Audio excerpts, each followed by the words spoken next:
예, 안녕하십니까. 오늘 청년과 함께하는 선진화 제2차입니다. 순천향대학교 김용화 교수님을 모시고 연금 계획에 대해서 말씀을 나눠보도록 하겠습니다. 교수님께서는 한국보건사회연구원 원장과 국민경제자문회의 위원을 역임하셨습니다. 큰 박수로 교수님을 모시게 바랍니다. 안녕하십니까. 예, 교수님 먼저 인사 말씀해 주시고요. 그리고 우리 학생들 간단한 자기소개가 있겠습니다. 예, 교수님. 예, 국내외적으로 요즘 우리나라 세계가 안 그런 적은 없지만 또 요즘 또 특히 또 국내 코로나가 또 기승을 부리고 또 해외에서는 전쟁 기운이 또 모락모락 나고 해서 여러 가지로 어려운 사정인 것 같습니다. 어떻든 여러분 또 건강한 모습으로 다시 한 달 만에 또 뵙게 돼서 너무 좋고요. 오늘 또 우리 청년들이 관심이 많은 것 같아요. 옛날에 수년 전만 하더라도 연금 개혁에 대해서 청년들이 관심이 그렇게 높지 않았는데 지금은 청년 세대가 이 연금에 대한 관심이 어느 때보다 높은 것 같아요. 그래서 지금 다들 지금 대통령 대선 후보들도 이 청년과 관련된 공약들 내놓으면서 또 이 연금 개혁도 이 청년 눈치 보고 말씀을 많이 하는 것 같아요. 그래서 오늘 주제 연금 개혁 참 괜찮을 것 같습니다. 격이 없이 말씀 나눴으면 좋겠습니다. 감사합니다. 예, 감사합니다. 권순영 사무총장님. 네, 저는 지암 선진화 아카데미 17기를 활동했었던 권순영입니다. 현재 금융권에서 종사를 하고 있습니다. 감사합니다. 예, 그 다음에 윤다영 학생. 안녕하세요. 저는 NGL 18기 윤다영입니다. 그리고 김주연 학생. 네, 교수님 안녕하세요. 저는 NGL 17기 김주헌이라고 하고요. 저는 통일 쪽에서 업무를 하고 있습니다. 고맙습니다. 네. 예, 반갑습니다. 그리고 반갑습니다. 이경환 학생. 예. 네, 교수님. 저는 엔젤 14기로 활동했던 이경환이고, 저는 지금 개인 신용평가 회사인 코리아 크레딧 뷰로에서 인사 업무를 하고 있습니다. 네, 잘 부탁드립니다. 정수연 학생. 예, 말씀해 주세요. 네, 안녕하세요. 저는 20기 정수연이라고 합니다. 현재 금융권 취업을 목표로 열심히 자소서 쓰고 있습니다. 잘 부탁드립니다. 임혜린 학생 자기소개해 주시고요. 네, 안녕하세요, 교수님. 저는 이메린이라고 하고요. 말씀 듣게 돼서 너무 감사합니다. 예, 그러면 우리 권순영 학생부터 바로 질의 들어가도록 하겠습니다. 예. 네, 네, 저는 이제 지암 선진화 아카데미 17기 권순영이고요. 네, 질문 드리겠습니다. 연금 개혁이 힘든 이유는 투표권을 가진 기성세대 대부분에게 그것이 불이익이 되기 때문이라고 생각합니다. 외국의 경우 이미 개혁을 했다고 하셨는데 기성세대의 저항을 극복하고 개혁을 추진할 수 있었던 원동력이 무엇이었을까요? 사실은 연금 개혁과 관련해서 가장 중요한 포인트고요. 그리고 이제 그 부분이 결국 우리 지금 연금 개혁과 관련해서 극복해야 될 과제로 생각됩니다.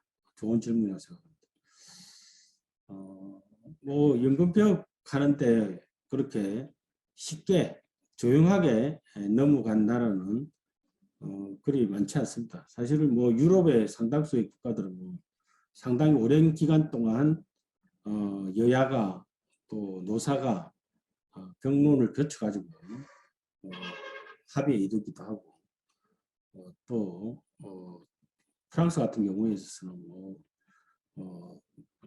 파업 이 노동조합 쪽에서 대파업을 일으켜가지고 국가 전체가 파업 상태로 간 적도 있고 이런 식으로 이게 연금 개혁은 상당히 좀 쉽지 않습니다.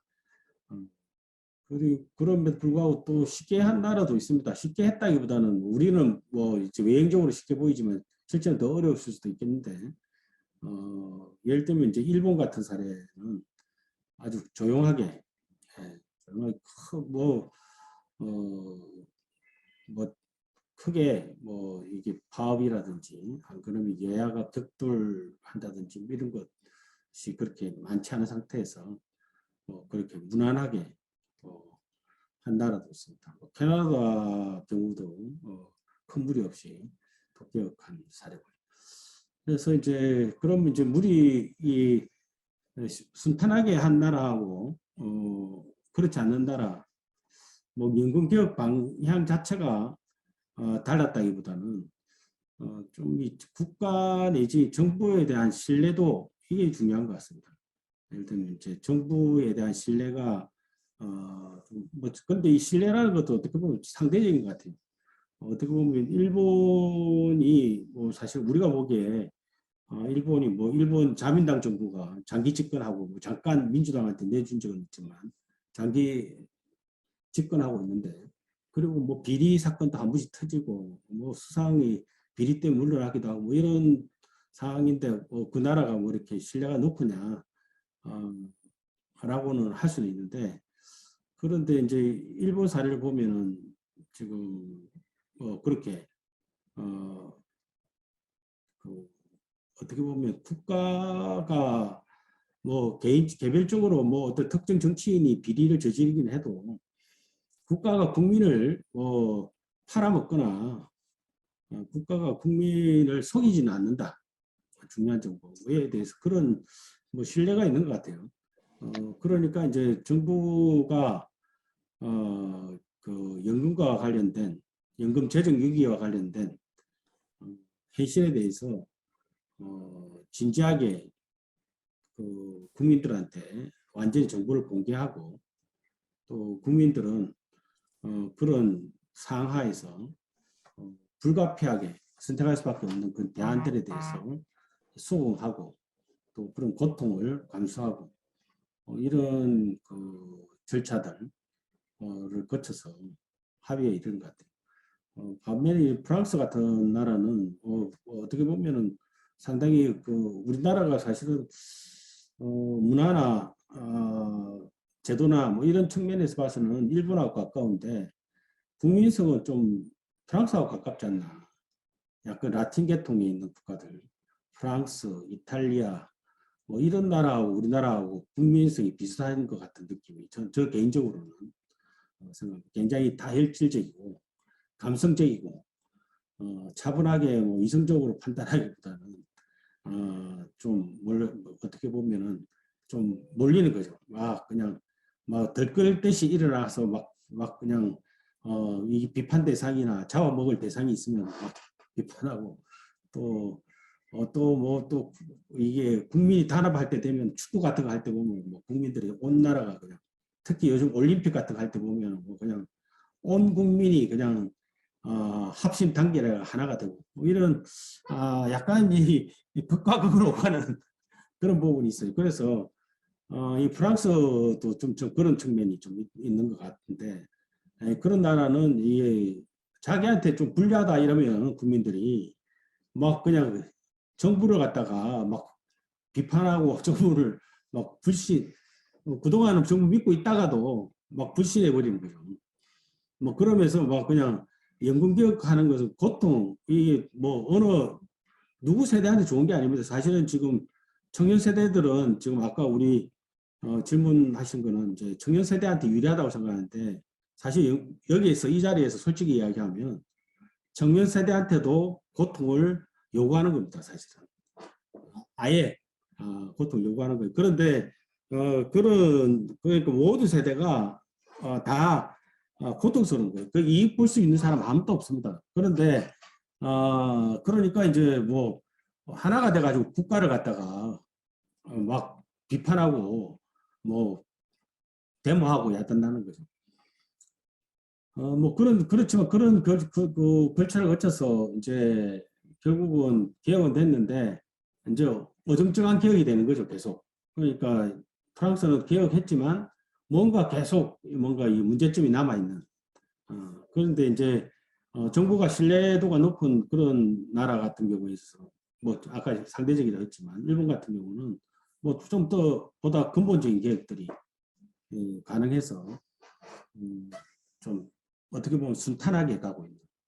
그래서 결국은 이제 정부에 대한 신뢰와 또 이 국가 과제에 대해서 국민들이 생각하는 방식, 사고 방식 이런 것들이 연금개혁에서 중요하다 생각하고, 또 하나 중요한 거는 이 지도자의 개혁 의지 같아요.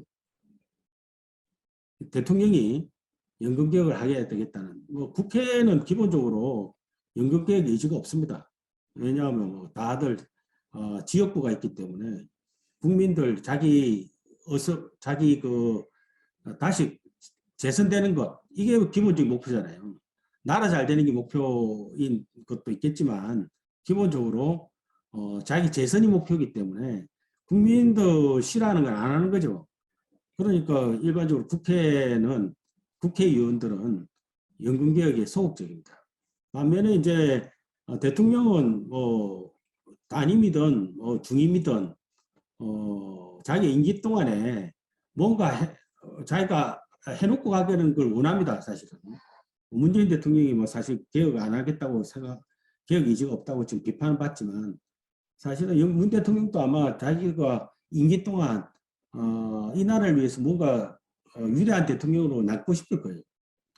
그런데 이제 어떤 위대한 대통령이 되는 것이냐에 대해서 생각이 조금 다르고 일반 국민들도 알 수는 있지만, 기본적으로 연금개혁 같은 걸 해가지고 위대한 대통령이 되고 싶은 마음은 없는 거죠.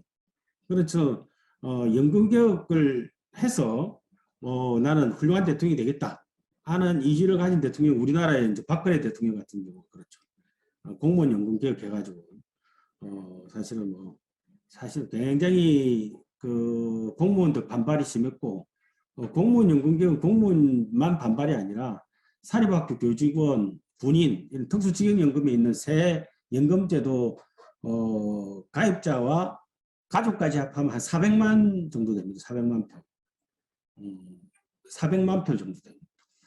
그런데 그리고 우리나라의 공무원, 군인, 사립병원이 사실은 리딩 그룹이잖아요. 이분들의 이제 반발을 무릅쓰고 막 그 개혁을 갖다가 추진했잖아요.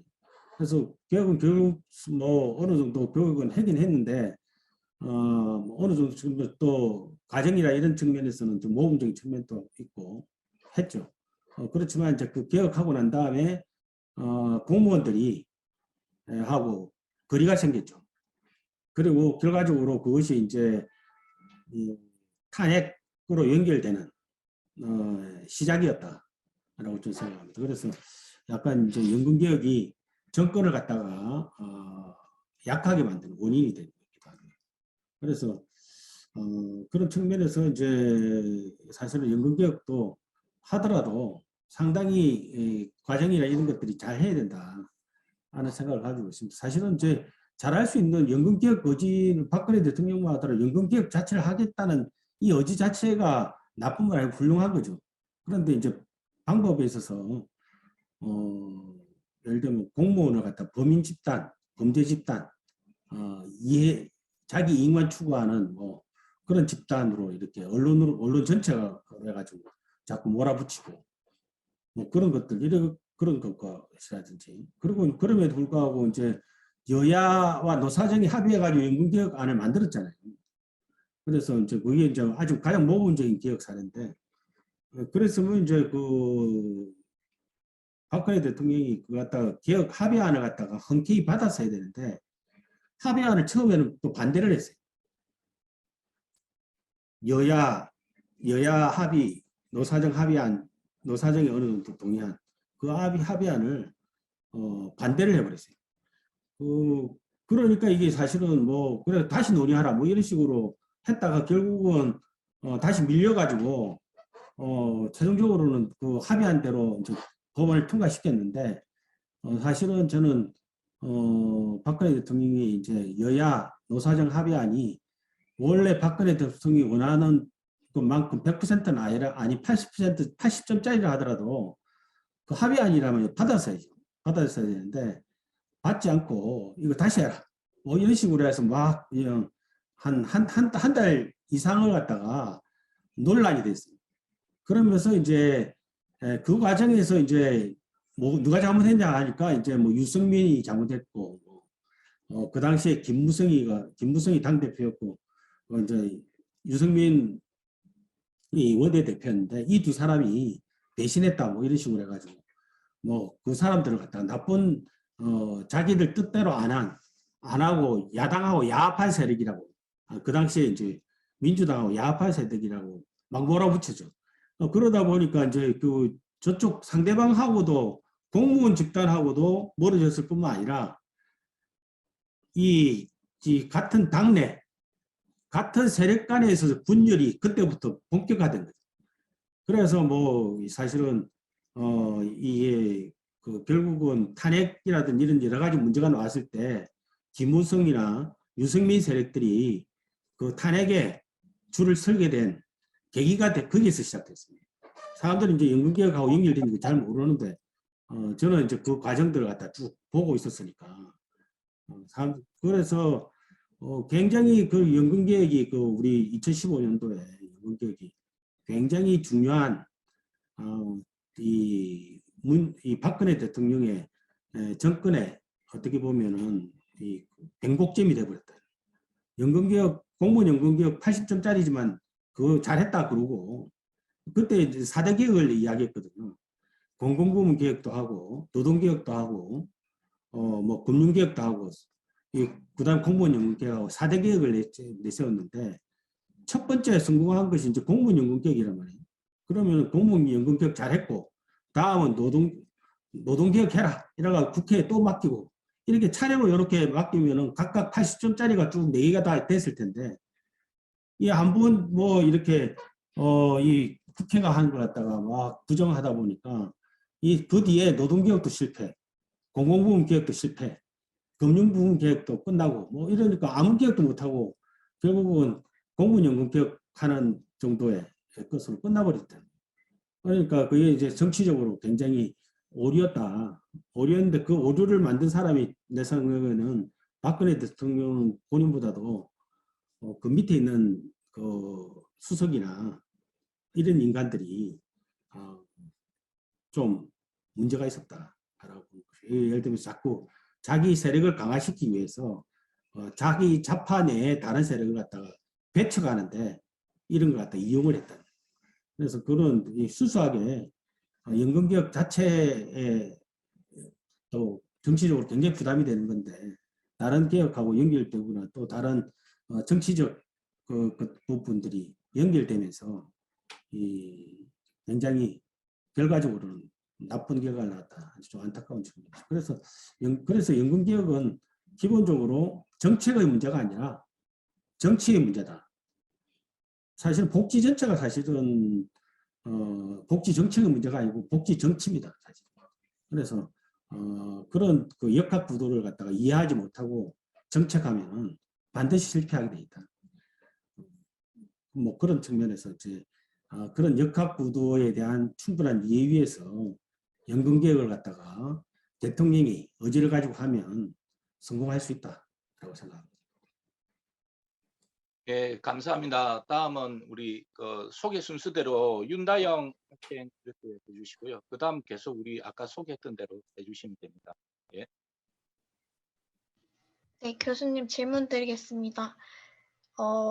방금 질문 주신 것과 비슷하게 기성세대랑 청년세대 반발이 심한 것 같은데 이런 부분은 국민연금의 의무가입과도 관련이 있다고 생각을 했습니다. 이런 의무가입이 가지는 의의가 있는지 혹시 뭐 한국에서의 특별한 어떤 그런 것들이 있는지 다른 나라의 사례는 어떤지 궁금합니다. 그래서 이제 지금 국민연금 처음 도입할 때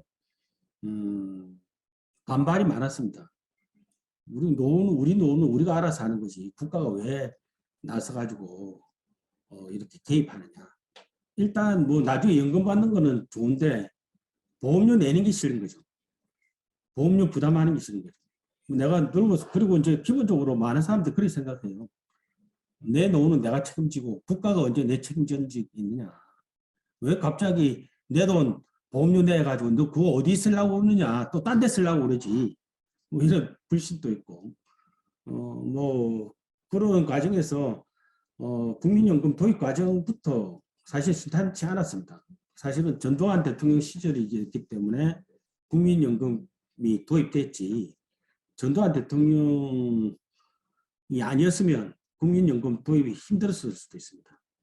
사실 그 전두환 대통령 사실은 뭐 이게 약간 전제적인 그런 대통령이잖아요. 그렇기 때문에 그 노사가 꼼짝도 못했던 거죠.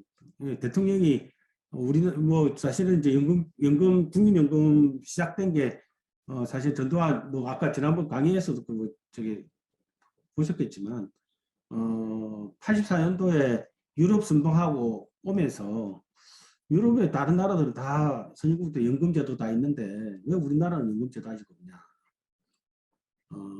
우리나라도 연금제도 좀 만들어라. 뭐 이렇게 해가지고 그 유럽에서 한국으로 돌아오는 순방에서 돌아오는 길에 시작된 겁니다. 물론 이제 우리나라 그 전에도 1972년도에 박정희 대통령이 이 국민복지연금 제도를 입안하고 시행하려고 했죠. 왜냐하면 이제 박 대통령도 그 당시에 이제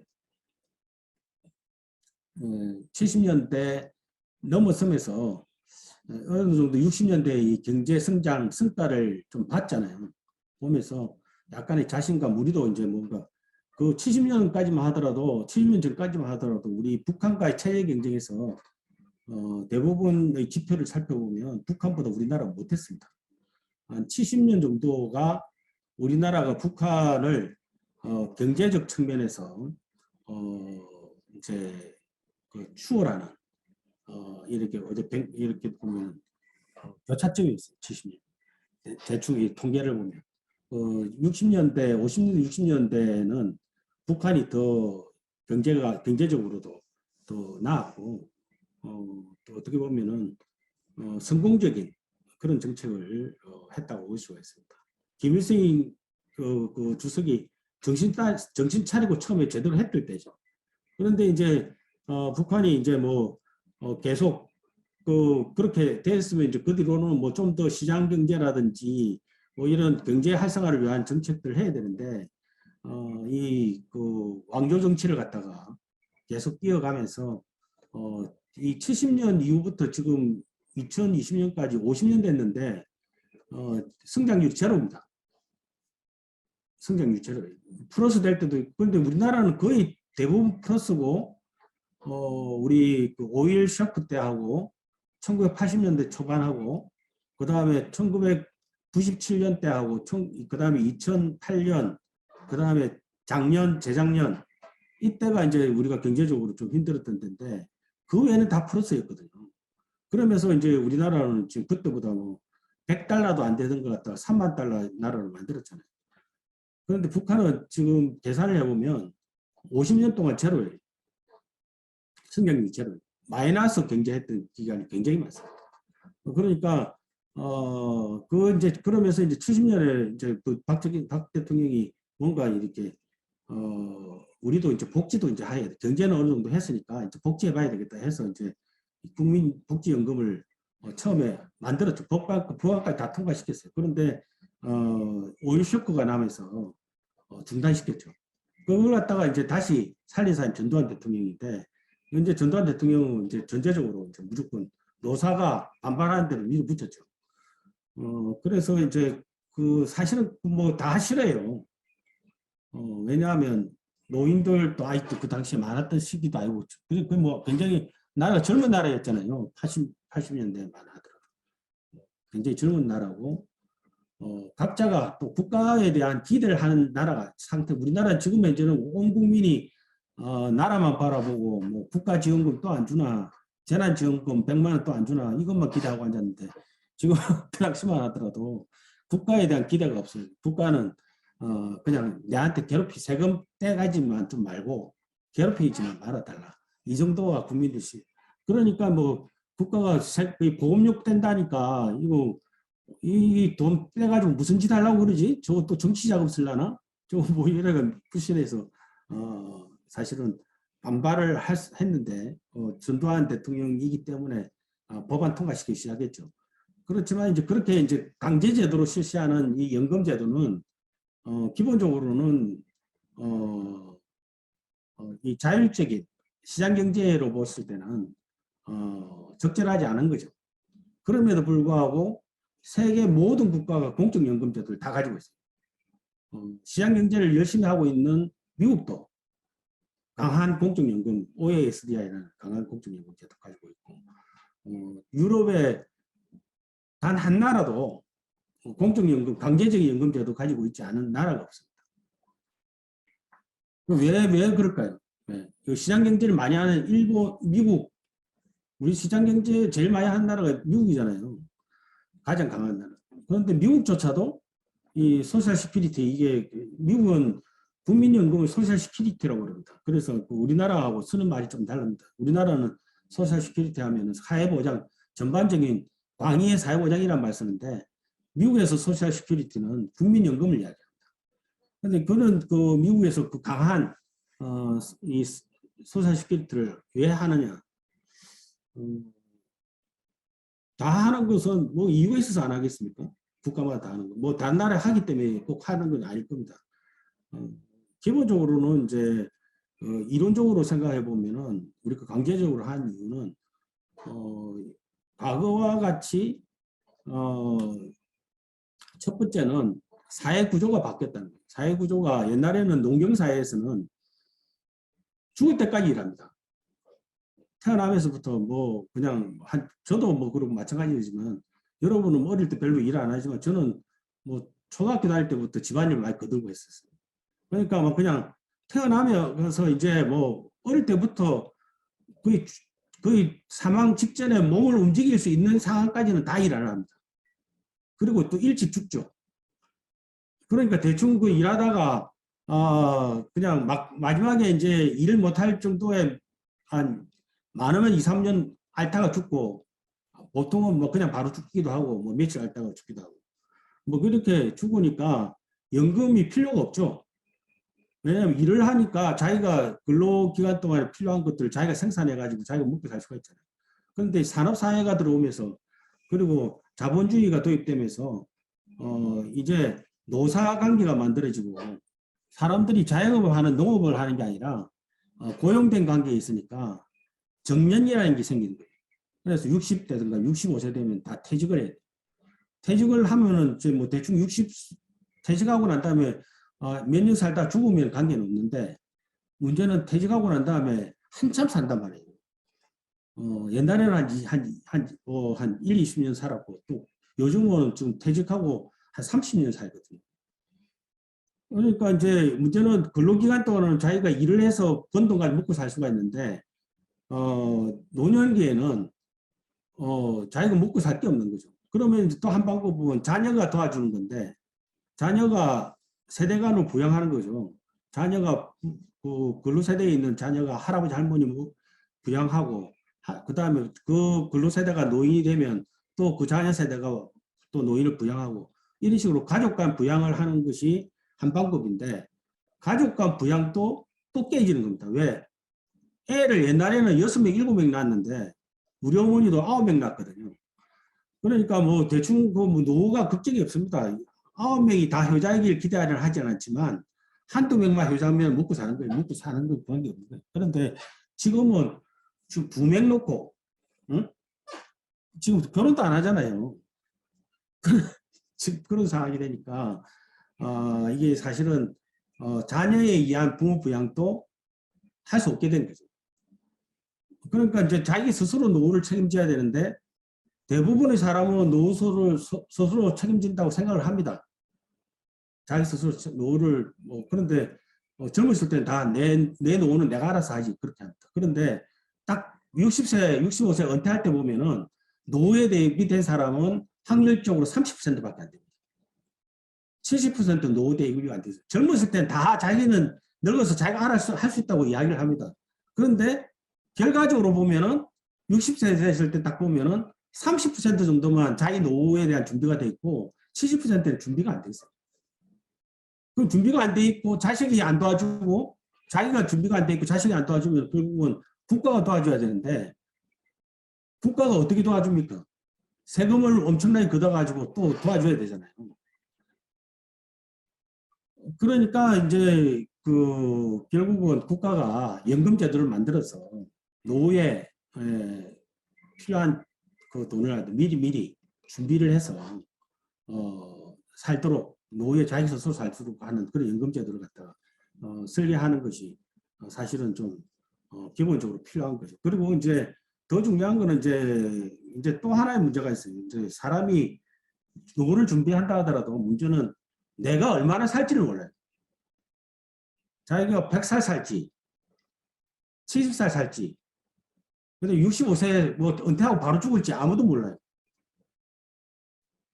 그러다 보니까 자기가 예를 들면 평균 수명이 예를 들면 지금 80세라고 생각하면 80세 생각하면 은퇴를 60세 하면 20년 정도 산다고 생각을 하고 준비를 한다고 합시다. 합리적인 사람이 준비를 했다고 합시다. 그런데 20년보다 더 살면 그 사람은 80살부터 굶어야 돼요. 그리고 80세보다 덜 살면 돈이 아까운 거지. 그냥 다 못 쓰고 죽는 거지. 그럼 예를 들면 자기 70세 죽으면은 자기는 80세 죽을 거라 생각하고 돈을 덜 썼는데 쓸데없이 덜 쓴 거지. 그러니까 이게 사실은 자기 수명을 국민들이 자기 스스로 알 수 있으면 다행인데 문제는 대부분이 자기가 얼마나 살지를 몰라요. 그러니까 합리적으로 노후를 갖다가 이렇게 살 수가 안심하고 살 수가 없게 됩니다. 불안한 거죠. 자기 스스로 준비할 수 있다는 사람조차도. 그러니까 연금제도는 뭔가 하면은 이 평균 수명을 기초로 해가지고 다 산다고 생각을 하고 설계를 하는 거죠. 그렇게 해가지고 이 일찍 죽는 사람이 오래 사는 사람을 도와주는 죠. 그러니까 결국은 일찍 죽는 사람이 오래 사는 사람을 자기는 얼마나 죽을지 언제 살지 모르죠. 그렇지만 확률적으로 모르니까 우리는 같이 공동적인 제도를 만들어서 우리는 합리적으로 그냥 살면 되는 거죠. 매달 연금을 받아서. 그리고 재수없게 오래 살면 그 다른 사람 일찍 죽은 사람 남긴 돈 가지고 쓰는 거고 재수없게 일찍 죽으면 또 다른 사람을 위해서 큰 도움 주고 죽는 거죠. 그렇게 이제 그런 제도로 이제 설계하는 건데 그런데 이렇게 하다 보니까 이제 강제 제도를 안 하면 뭐가 문제인가 하면은 자기가 좀 몸이 비실비실 한단 말이에요. 그럼 나 연금 가입 안 해. 일찍 죽을 거니까. 그리고 자기가 오래 살 것 같다. 연금 가입해. 이러면은 이제 역선택이라는 거 여러분 들어봤죠? 어드버 실렉션은. 역선택 문제가 발생하고 연금 제도가 유지가 안 돼.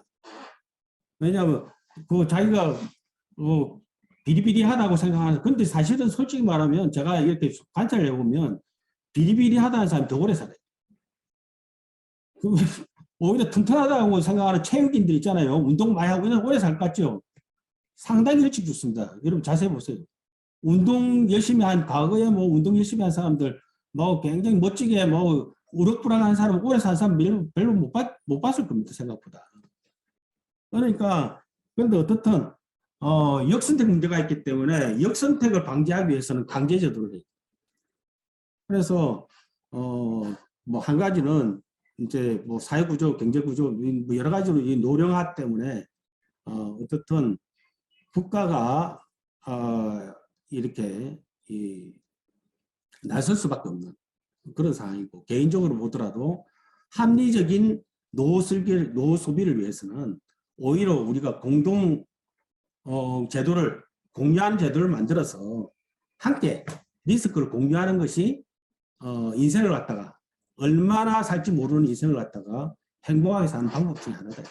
그런 측면에서 강제제도가 선택됐고 그게 역사적으로 굉장히 의미가 있다는 것이 이제 유럽의 많은 국가가 비스마르크 1880년대 연금제도 만든 이후에 이 뭐 시차를 가지고 만들어졌잖아요.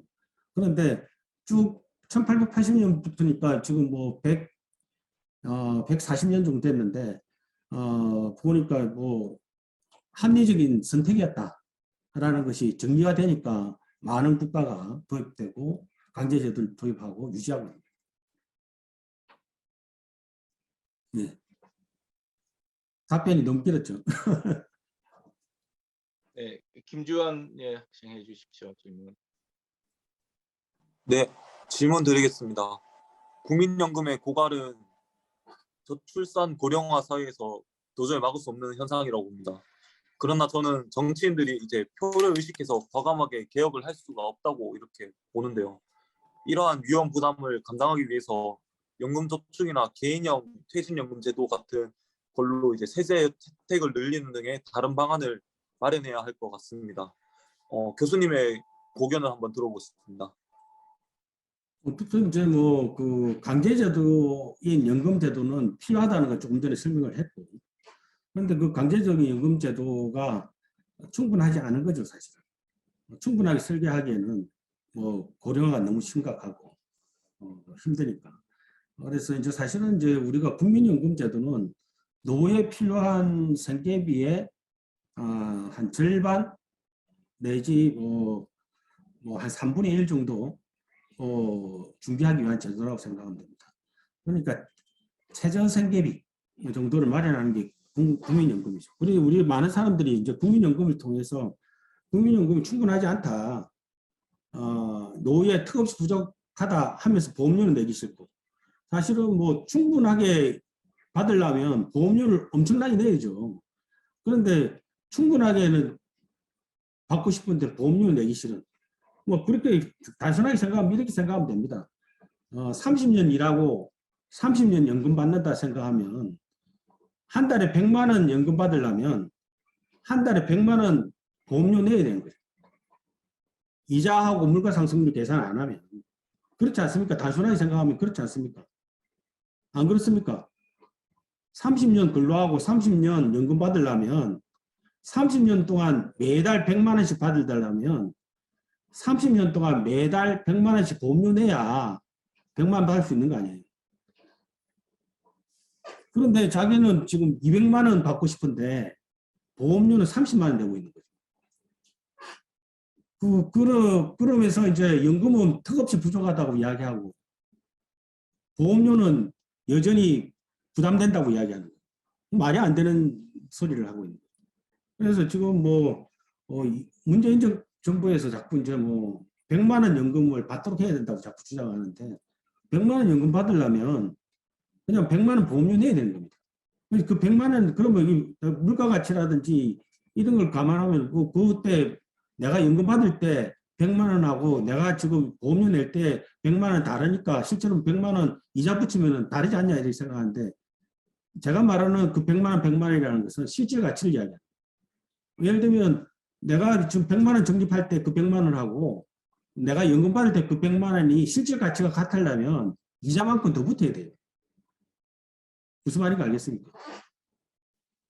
이자만큼 더 붙어야 된단 말이에요. 그래서 내가 100만 원 받는다는 이야기는 내가 보험료 낼 때 그 100만 원 가치만큼에 해당하는 돈을, 그러니까 이자가 붙은 만큼을 노후에 100만 원 받는다는 이야기를 합니다. 그 가치를. 그렇게 할 때 이제 우리 근로기관에 낸 100만 원이나 노후에 낸 100만 원이나 그 가치가 같다는 이야기를 합니다.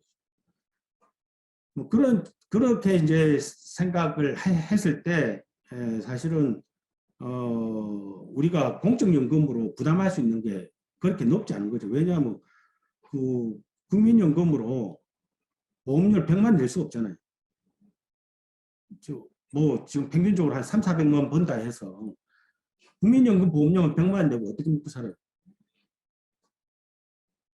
어렵잖아요. 그러니까 결국은 이제, 그리고 모든 국민 5천만 국민이 각기 다 다른 사정이 있는데 다 100만 원 내라 할 수도 없잖아요. 또. 고소득자는 100만 원 얼마 안 되는 돈이죠. 저소득자는 한 달 버는 돈 톡 털어야 다 100만 원이에요.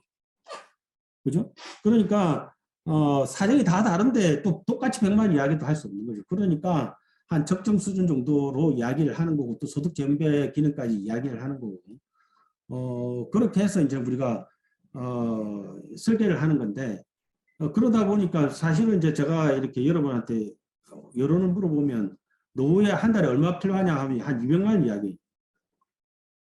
한 달에 한 200만 원 있어야 되지 않겠냐. 근데 200만 원 있어야 되는데 국민연금을 아무리 받아봐야 80만 원이거든요. 그것도 열심히 일했을 때 열어보셔야 돼요. 그러면은 나머지 120만 원은 따로 준비를 해야 되죠. 그래서 이제 우리 아까 IRP 이야기했는데 그 IRP도 약간 IRP는 이제 퇴직연금 성격도 있고 개인연금 성격도 있고 활용하기에 따라서 조금 다르게 활용할 수가 있는데 어떻든 그 부족한 걸 위해서 IRP라는 개인연금 같은 것으로 보충을 하고 또 퇴직연금으로 보충을 하고 그래서 우리가 보통 노후의 삼층보장제도 이런 이야기를 하거든요.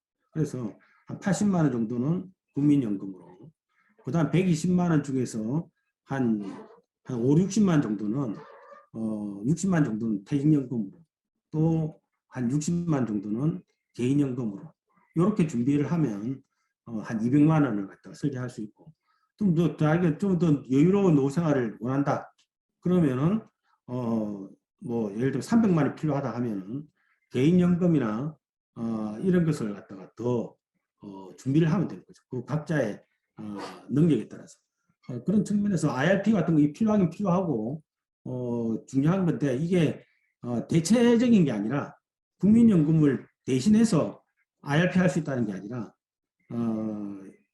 국민연금도 있어야 되고 IRP도 있어야 되고 퇴직연금도 있어야 되고 뭐 이런 보완적인 개념으로 필요하다고 생각합니다. 물론 이제 국가에 따라서는 아예 국민연금제도 없는 나라가 있어요. 그런 나라는 IRP 개념으로 국가 강제로 가입하라고 할 수가 있습니다.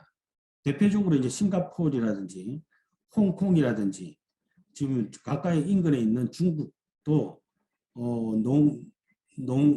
농공연금이라고 해서 저소득층을 위한 연금제도는 따로 있지만 일반 그 근로자들은 거의 IRP 비슷한 개념으로 자기가 낸 것만큼 받는 자기가 낸 것만큼 저축해서 노후에 받는 그 대신에 강제제도 연금제도를 가지고 있죠. 그렇게 이제 아예 그래서 그렇게 해서 이제 대체적으로 할 수 있지만 그렇게 하더라도 그 IRP는 임의제도가 아니고 강제제도예요. 우리나라는 지금 IRP 제도가 임의제도잖아요. 제가 가입하면 되고 가입 안 하면 되죠. 그렇지만 국민연금 대신에 있는 IRP 제도 같은 나라가 몇 나라가 있지만 그 나라도 그 IRP 제도도 강제제도다. 의무적으로. 다만 제도를 운영하는 방식이 좀 다른 거죠. 뭐 그런 측면에 그럴 때는 이제 대체적인 개념으로 이야기할 수가 있는데 강제제도 없이 임의제도로만 그냥 이렇게 방치해 놓기는 너무 개인적으로나 국가적으로나 리스크가 너무 크다 할 수 있습니다. 예, 다음 이경환. 예, 교수님. 다른 선진국들도 저출산 고령화가 심화되고 있어서 우리나라와 상황이 비슷할 것 같습니다. 네, 교수님께서 보시기에 이 가장 바람직한 연금 제도를 가지고 있는 나라가 어딘지, 그리고 그 나라는 연금 적립기금 고갈을 막기 위해 어떻게 하고 있는지 그런 것들이 궁금합니다. 네, 굉장히 중요한 말씀이시고요. 그리고 이제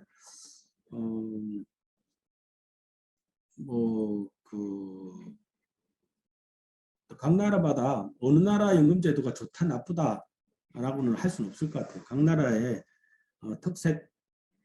특성이 있고 특히 이제 중요한 건 역사적 배경이 좀 다를 수도 있고 그렇기 때문에 이제 어느 나라 제도가 꼭 바람직하다 할 수도 없고 결국은 현재의 연금제도는 각 나라가 가지고 있는 현재의 연금제도는 그 나라 국민이 선택한 거고 그 나라의 국민의 선택은 그 나라의 정치, 경제, 문화, 사회 뭐 이런 여러 가지 것에 복합적으로 그 환경하에서 결론 지어진 거다라고 생각이 되는 거죠. 그래서 뭐 아무리 좋은 바람직한 제도가 있다 하더라도 우리하고 다른 상황에 있는 나라가 아예 제도를 우리가 할 수가 없는 거죠, 사실 현실적으로. 그래서 뭐 그런 거 있지만 그럼에도 불구하고 뭐 그래도 이제 결과적으로 보니까 이제 우리가 그렇게 가기는 쉽지는 않지만 우리가 새로 했다면 처음부터 시작한다면 괜찮았을 제도 하면은 캐나다 연금 제도 정도가 괜찮을 것 같아요. 캐나다는 기초연금이라고 해서 모든 국민한테 아주 미니멈에 대한 그 기초연금을 전 국민한테 똑같이 줍니다. 부자나 가난한 사람이나 관계없이 일정액의 연금을 그거는 이제 조세로 주죠. 세금으로 다 주고 그 다음에 이제 2층 부분에서는 자기가 낸 보험료만큼 연금을 받을 수 있는. 그러니까 내는 금액에 이자 붙인 원리금 합계를 노후에 평균적으로 산다고 생각했을 때 그 돈만큼을 받을 수 있는. 그러니까 사실은 뭐 아까 말씀드린 대로 자기가 얼마나 오래 살지 모르니까 평균적으로 얼마 받는다고 설계한 것 자체가 사실 개인별로는 다르죠. 평균적으로 사는 사람만 수지가 맞는 거고 평균적으로 안 사는 사람은 오래 사는 사람은 이익이고 일찍 죽는 사람은 손해죠. 그렇지만 이제 그걸 전제로 해서 우리가 일종의 보험제도 개념으로 만든 거죠. 그렇지만 어떻든 그런 리스크, 장수 리스크를 커버하는 공유하는 제도를 결과적으로 토탈로 보면은 낸 것만큼만 받는 이런 연금 제도를 2천 구조로 가지고 있는 뭐 그런 제도. 그렇게 되면은 뭐 사실은 이제 저소득층의 보험료 뭐 안 내고 뭐 이런 계층들도 최소한의 기초연금 받고 그 다음에 자기가 또 열심히 보험료 내고 또 열심히 낸 사람은 연금을 좀 더 많이 받고 그리고 그 돈은 그것은 이제 세대 간의 재분배가 이루어지지 않고 기초연금은 세대 간 재분배가 일어나죠. 왜냐하면 인구 구조에 따라서 변동을 하니까. 그리고 이제 또 중요한 것 중에 하나는 그 나라의 인구 구조가 굉장히 중요한 영역인 것 같아요. 인구 구조가 굉장히 이제 근로 세대 인구가 노년 세대 인구보다 많고 안정적으로 유지한 나라는 적립기금 없이도 운영할 수가 있습니다. 그냥 그 세대 간 신뢰를 통해서 세대 간 약속을 통해서 그렇게 운영을 할 수가 있는데 우리나라 같이 이제 뭐 그 노인 인구 비율이 거의 46.5% 그리고 인구 부양비가 거의 100을 되는 100이라는 것은 근로 세대가 100명이면 노년 세대가 100명이 이런 나라는 도저히 이런 그 세대 간 부양 구조 개념으로 운용할 수가 없죠. 그래서 사실은 자기가 낸 것만큼 받는 그런 제도로 물론 이제 그 낸 것만큼 받는다는 게 세대별로 이제 소득 재분배를 한다는 전제하에서 그렇다는 얘기죠. 예를 들어 저소득층은 뭐 하고 고소득층 간에 있어서의 재분배를 내포된 상태에서 어떻든 낸 것만 받는 이런 제도로 이용하지 않으면 제도가 지속 불가능하게 되는 것이 인구 구조 때문에 그런 거죠. 만약에 인구가 굉장히 건전하게 유지되면은 사실 적립금 걱정할 것도 없고 그리고 대부분 유럽 국가들은 적립금 없이 운영하고 있습니다. 왜냐 인구 구조가 우리나라보다 훨씬 더 건전하니까. 지금 세계에서 제일 고령화된 국가는 일본입니다. 노인 인구 비율이 거의 뭐 25%, 26.5, 뭐 28% 뭐 이렇게 돼 있잖아요. 그런데 그 나라도 노인 인구 비율이 뭐 거의 한 30% 말 정도로 끝나고 더 이상 노령화가 안 되는데 그 이유는 인구 구조가 그렇게 된 이유는 평균 수명 때문에 그런 게 아니고 평균 수명은 모든 나라가 비슷해지고 있습니다. 우리나라도 지금 평균 수명이 거의 세계에서 지금 한 3등 정도 됩니다. 제일 오래 사는 나라가 싱가포르이고 두 번째로 오래 사는 나라가 일본이고 세 번째가 대한민국이에요. 우리나라 평균 수명은 거의 뭐 세계 최고 선진국이에요. 지금 유럽 국가에 있는 사람보다 더 오래 삽니다. 근데 오래 사는 건 그렇다고 해서 뭐 큰 차이가 없어요. 우리나라하고 저쪽 나라하고 뭐 한 2살 차이 나는 거죠. 많이 나봐야 참 2살이고 작게 나면 1~2살 차이 나는 거죠. 그만큼 이제 평균 수명은 거의 수렴을 하고 있다. 라고 볼 수 있습니다. 그런데 이제 그럼 뭐가 차이 나느냐? 출산율이 차이 나는 거죠. 우리나라 이 선진국 지금 예를 들어 프랑스 같은 나라는 아까 연금개혁 제대로 못했다고 했잖아요. 제대로 못했는데도 버티는 이유는 인구 구조가 좋은 거예요. 인구 구조가 합계 출산율이 거의 2.0이에요. 거의 뭐 그저 근로 2.0이라는 것은 인구가 계속 재생산될 수 있는 노인 인구 비율이 일정 수준 이상으로 늘지 않는 거의 평균 수명에 의해서만 이 노인 인구 비율이 결정되는 그런 나라죠. 우리나라는 평균 수명은 선진국과 비슷한데 합계 출산율이 낮으니까 근로인구가 계속 줄어드니까 연금제도가 유지가 불가능한 역삼각형 구조가 됩니다. 이런 나라는 프랑스 같이 대충 계획가 될 일이 아니다. 이거는 이제 각자가 자기 연금을 갖다가 책임질 수 있는 낸 것만큼 받는 구조로 이전을 해야 됩니다. 그래서 인구 구조가 나쁜 나라는 좀 더 세게 개혁을 해야 되고 인구 구조가 좋은 나라는 좀 대충 개혁해도 그래도 개혁은 해야 되죠. 인구 고령화 자체가 있으니까. 그렇지만 학계 출산율까지 떨어져 있는 이런 나라는 연금 개혁을 아주 빡시게 해야 된다. 그런데 빡시게 하는 정도가 굉장히 세야 된다는 거죠. 인구 구조에 따라서. 그런데 지금 현재 제일 빡시게 해야 될 나라가 일본이죠. 근데 일본은 빡시게 했죠. 그래서 2100년까지 적립기금이 유지되도록 되어 있습니다. 우리나라는 2057년에 고갈되도록 되어 있지만 일본은 국민연금뿐만 아니라 공무원연금, 사학공제 뭐까지 다 합해서 다 2100년까지 유지하도록 되어 있어요. 고갈도 안 났습니다. 그렇게 하는 데는 이제 그 급여 수준은 비슷해요. 일본하고 우리나라하고 급여 수준은 비슷한데 뭐가 다르냐? 보험료를 18%까지 올렸어요. 17.8%까지. 우리나라는 지금 9%밖에 안 되잖아요. 그런데 받는 것이 다 일본하고 우리나라하고 수준이 비슷한데 부담하는 건 우리는 9% 부담하고 일본은 17.8%니까 우리나라 2배잖아요.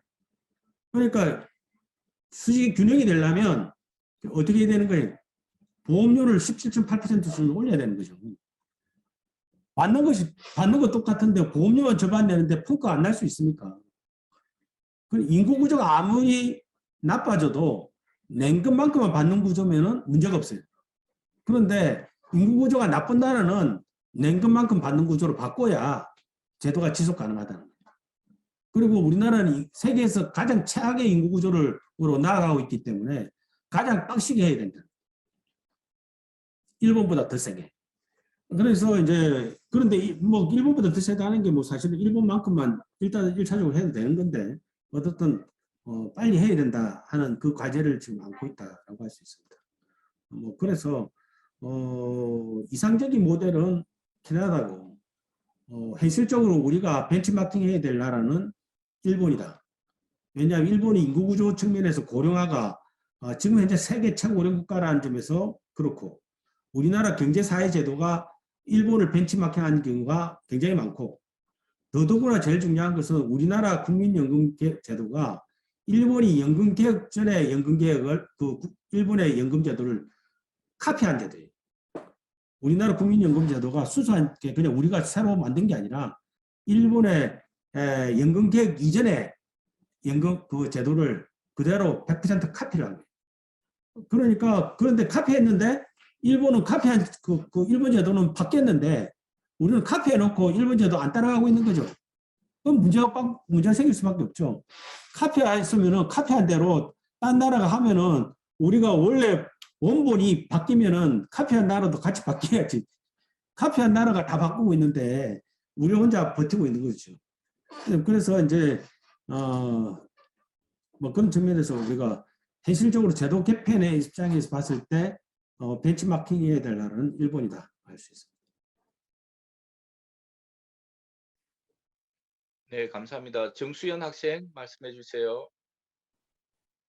그 교수님 강의를 봤을 때 결론적으로 연금 급여율이 40% 수준을 유지하면서 보험료를 높이고 수급 연령을 낮춰야 한다는 건데 이 부분에 대해서 어떻게 합의가 이루어질지 궁금하고 제가 찾아본 바로는 국민연금연구원이 연금 개혁을 위한 사회적 합의 과정에 대한 해외 사례 연구에 따르면 의회의 역할이 중요한 스웨덴에서는 정당 간 합의가 중요하다고 했는데 한국 같은 경우에도 거대 양당 체제라서 이런 스웨덴처럼 정당 간의 초당적 합의가 이루어지는 게 중요하다고 생각이 되는데 이 부분에 대해서 어떻게 가능할지가 궁금합니다. 어떻든 지금 굉장히 시급한 상황, 연금개혁이 늦어진 바람에 굉장히 시급한 거죠.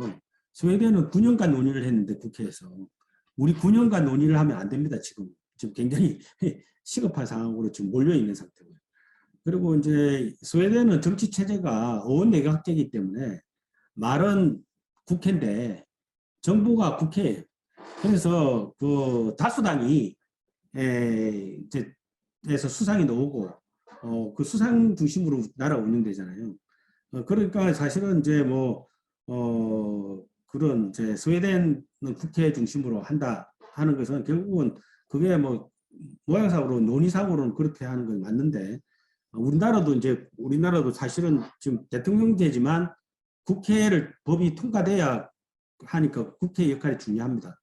그런데 이제 제가 아까 모두에 말씀드렸듯이 국회의원들은 그 인기만 그 국민들에 대한 눈치를 주로 많이 보기 때문에 개혁 의지가 약할 수밖에 없고 결국은 대통령의 의지가 굉장히 중요하고 대통령제 국가에 있어서는 대통령의 의지가 중요하고 그렇지만 그 대통령의 의지라는 게 대통령이 고집 부려가지고 내가 무조건 한다 이런 게 아니라 구체적으로 뭐 이래라 저래라 하는 게 아니라 대통령은 개혁해야 된다는 의지 결국은 대통령만이 현 세대뿐만 아니라 미래 세대까지 함께 고민할 수 있는 유일한 사람이라는 거예요. 그 국회의원들은 지금 현재 뭐 2년 후에 있는 국회의원 되는 게 목적이지 10년 후, 20년 후에 국민이 어떻게 되든지 말든지 이거는 자기가 은퇴하고 난 다음에 이야기잖아요. 그러니까 이 사람들 맡겨놓으면 안 되는 거죠. 그래서 이 개혁 이지는 대통령 중심으로 하되 여야가 할 수 있도록 대통령이 분위기를 조성하고 또 그런 압박을 하는 게 중요한데 그렇다고 대통령 압박이라는 게 뭐 대통령이 그냥 한다는 게 아니라 여론을 얻고 하는 거죠. 근데 지금 다행히 지금 연금개혁에 대해서 우리나라 뭐 이제 국민들 의견들은 조금 다르지만 지금 여론들이 그 신문지상이나 방송 뭐 이런 쪽에서 여론들은 연금개혁 해야 된다는 부분에서 의지가 굉장히 높습니다. 그래서 연금개혁 분위기는 어느 때보다 좋다라고 생각하고 그러면 이제 그런 분위기를 타고 대통령 연금개혁 의지를 확실히 가지고 국회에 요구를 하면 국회가 합의를 해서 연금개혁 안을 만들고 통과시키는 그리고 그렇게 합의안 아니면 대통령이 조금 자기가 원래 생각했던 방향만큼 안 된다 하더라도 또 합의해버리고 그리고 이제 대통령이 법률안에 대해서 제가를 하고 뭐 이런 식의 것이 이루어지면 연금개혁 몰만하게 수용되지 않을까 생각합니다. 그래서 결국은 어느 정도 강하게 제대로 하느냐는 뭐 지금 확신할 수는 없지만 중요한 건 대통령의 확실한 개혁이지 그리고 국회 중심의 연금개혁 논의 그리고 그 합의안이 어떤 거라 하더라도 국가가 그런 부분에 대해서 일단은 국회 통과시켜서 일단 하고 지나가는 이런 식의 이제 순서대로 하면 좀 가능하다고 생각합니다. 좀 다른 제가 개인적인 전략을 좀 가지고 있습니다만은 이건 또 비밀이기 때문에 말씀드릴 수가 없습니다. 감사합니다. 왜냐하면 이제 연금개혁은 굉장히 정치적이라서 야당이나 노동조합이 원하는 게 있어요. 예를 들면 정년 연장 같은 거 원하고 있죠. 그 노동조합은. 그러면 이제 연금 수급 개시 연령을 올리는 대신에 정년을 같이 올리면 합의가 가능한 거죠. 그리고 이제 그런 다른 거 하나가 더 있는데 그 이야기까지 하면 소문나면 안 되니까 여기에 있는 분은 소문낼 사람도 아니지만 어떻든 이 최고의 전문가는 그런 정치적인 부분에서 주고받을 걸 갖다 가지고 있어야 됩니다. 그냥 멍청하게 무조건 깎자든지 무조건 늘리자는 게 아니라 그 개혁에 반대하는 사람들에 대한 것한테 줄 거는 또 주고 할 건 하고 그리고 그 경중이 뭔지를 갖다가 연금개혁하는 사람은 머리에 굴리고 있는 거죠. 결과적으로 노동조합이나 야당한테는 맹분을 주고 이 여당과 정부는 실리를 챙기는 그런 식의 개혁을 해야 되는데 그런 지혜가 없으면 개혁 못합니다. 네, 오늘 그 2차 청년과 함께하는 선진화 연금개혁에 대해서 잘 들었습니다. 오늘 좋은 말씀을 해주신 김용하 교수님께 큰 박수 부탁드립니다.